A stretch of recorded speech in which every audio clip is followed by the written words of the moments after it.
तबरानी में भी मौजूद है, इमाम हाकिम भी नकल करते हैं। अब्दुल्लाह बिन अब्बास रज़ियल्लाहु ताला अन्हु इसके रावी हैं। हुजूर अलैहिस्सलाम इरशाद फरमाते हैं, जो अपने मुसलमान भाई की हाजत के लिए चला, वो चलना उसके लिए 10 साल के एतकाफ से बेहतर है। अल्लाह अकबर। आज हम 10 दिन के एतकाफ की कितनी फजीलत है। हुजूर फरमाते हैं, जो किसी मुसलमान की मदद के लिए चला, ये अमल 10 साल के एतकाफ के अजर से बेहतर है। और हुजूर ने फरमाया, कौन सा है 10 साल का एतकाफ? जिस एक दिन का एतकाफ किया, हुजूर अलैहिस्सलाम फरमाते हैं, जिसने एक दिन का एतकाफ किया, अल्लाह उसके और जहन्नुम के बीच 3 खंदकें बनाएगा, और हर खंदक का फासला इतना होगा जितना जमीन और आसमान का फासला है। एक दिन का एतकाफ ऐसा है, हुजूर फरमाते हैं 10 साल के एतकाफ का सवाब होगा उस शख्स को जो किसी की मदद के लिए चला। हज़रत अब्दुल्लाह बिन अब्बास रज़ियल्लाहु ताला अन्हु तबरानी में भी मौजूद है और इमाम हाकिम भी नकल करते हैं, मस्जिद नबी में एतकाफ बैठे थे, रमजान का महीना था। एक शख्स आया और कहा कि मैं बड़ी मुश्किल में हूं, अगर आप मेरे साथ चले ना फलां मकाम पर और आप मेरी सिफारिश कर दें तो मेरी मुश्किल आसान हो जाएगी, मेरी मुश्किल हल हो जाएगी। आप एतकाफ में थे लेकिन आप उठ के उसके साथ चल पड़े। लोगों ने कहा, हुजूर आप इसका काम बाद में भी कर सकते थे, एतकाफ में बैठे हैं, एतकाफ पूरा करते, आप बता देते मैं एतकाफ बैठा हूं। आपने फरमाया, तब तक तो इसकी मुश्किल फिर निकल जाता वक्त, ये मुश्किल में रह जाता। आज अगर मैं इसके लिए जाता तो इसकी मुश्किल आसान हो जाती। एतकाफ में था ना, इसलिए छोड़ के निकल आया, क्योंकि मैंने अपने मुस्तफ़ा से सुना था, हुजूर अलैहिस्सलाम ने फरमाया, जो किसी मुसलमान की मदद के लिए चला 10 साल के एतकाफ से बेहतर है। 10 दिन का एतकाफ तो मैं फिर कर लूंगा, मैं जिस काम के लिए चला हूं वो 10 साल के एतकाफ से बेहतर है। 10 साल के एतकाफ से बेहतर है। तब तिरमिज़ी में यह हदीस मौजूद है, हज़रत अबू सईद खुदरी रज़ियल्लाहु ताला अन्हु रावी है। नाज़रीन, एक एक हदीस सुनते जाइए, एक एक हदीस सुनते जाइए और दिल में इस नीयत को मजबूत करते जाइए कि हमने हर रोज किसी ना किसी गरीब की मदद करनी है। हर रोज जिस अंदाज में हो सके, जरूरी तो नहीं है सिर्फ पैसों से।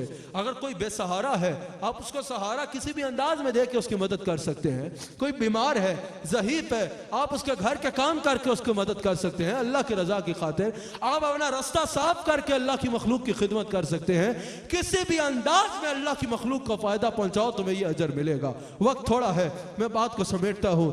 हज़रत तलहा रज़ियल्लाहु ताला अन्हु का एक अमल आपके आगे बयान करता हूँ। हज़रत तलहा के घर एक मेहमान आया, एक गरीब को देखा, उसको अपने घर ले गए, मेहमान बना लिया। हज़रत तलहा रज़ियल्लाहु ताला अन्हु जब खाने का वक्त हुआ, जो एक चिराग था उसको बुझा डाला और कहा कि खाना लो। वो खाना ले रहा था और आप वैसे ही बर्तन को हिला रहे थे कि बर्तन की आवाज आए और वो अगला शख्स समझे कि ये भी खा रहा है, क्योंकि खाना घर में सिर्फ एक बंदे का था। आपने अपना खाना भी उसको दे दिया। रात की तारीकी में अल्लाह की रजा की खातिर ये अमल किया। सुबह जब हुजूर की बारगाह में हाजिर हुए, अल्लाह के गैबदान नबी ने फरमाया, तलहा रात को जो तूने अमल किया ना, अल्लाह की बारगाह में तेरा वो अमल बड़ा कबूल हुआ। तूने रात को जिस तरह अल्लाह की मखलूक की खिदमत की, अल्लाह के हाथ तेरा वो अमल कबूल हो गया है। अल्लाह को राजी कर लिया तूने वो अमल करके। मजमू ज़वाहिद में यह हदीस मौजूद है। हज़रत बरीदा रज़ियल्लाहु ताला अन्हु इसके रावी हैं।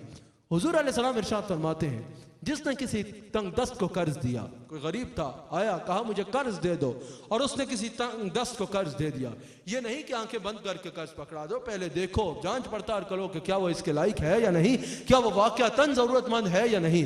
अगर वो वाकयातन जरूरतमंद है, जिसने उसको कर्ज दिया, मजमू ज़वाहिद में यह हदीस मौजूद है। हुजूर अलैहिस्सलाम फरमाते हैं, जितनी मोहलत उसने कर्ज के लिए दी, जब तक वो कर्ज वापस नहीं लौटाता, जितना कर्ज दिया, हर रोज अल्लाह उस शख्स को उतना माल सदका करने का बराबर अजर अता फरमाएगा, उतना माल सदका करने का सवाब उसके नामा अमाल में मरतब फरमाएगा। फिर हुजूर अलैहिस्सलाम इरशाद फरमाते हैं, वक्त पूरा होने के बाद अगर वो गरीब उसके पास आया कि भाई वक्त तो पूरा हो गया है लेकिन अभी तक मेरे पास कर्ज लौटाने का माल नहीं है, कुछ और वक्त दे दे, वो वक्त बढ़ा देता है तो जितना वो माल था, हर रोज अल्लाह उससे दुगना माल सदका करने का सवाब उसके नामा अमाल में मुरत्तब फरमाता है, नामा अमाल में मुरत्तब फरमाता है।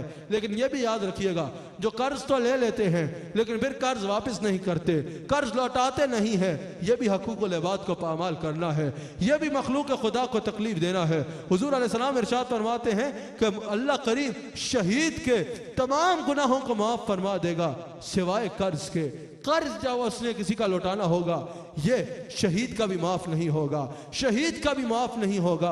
अल्लाह ताला तमाम गुनाह माफ फरमा देगा, हुजूर की एक हदीस है, लेकिन हकूकुल इबाद माफ नहीं फरमाएगा। जिसको तकलीफ दी है, जिसको नुकसान दिया है, फिर वो फैसला उस बंदे पे होगा कि वो अगले इंसान को माफ करता है या नहीं करता।